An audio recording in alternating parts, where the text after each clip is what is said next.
how to set app limit on Android. Hey everyone, welcome back to the channel. In today's video, I'll show you how to set app limits on your Android phone to help manage your screen time better. So now without further ado, let's get started.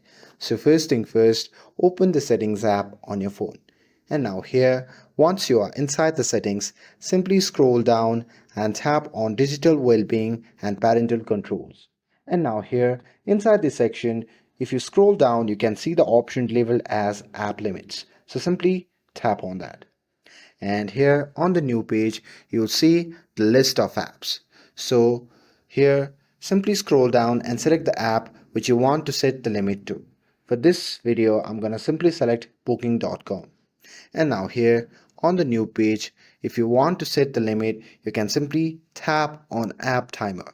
And after that, a pop-up menu will appear. From that menu, you can simply set your daily time limit for the app like 30 minutes to 1 hour. And once you're done with that, you can simply tap on OK. And now, when you reach the time limit, Android will pause the app and remind you to take a break. And that's it. Setting app limits is a great way to stay focused. And with this, if you found this video helpful, then don't forget to like, share, and subscribe to get updated for more videos. Thanks for watching, and I'll see you in the next video.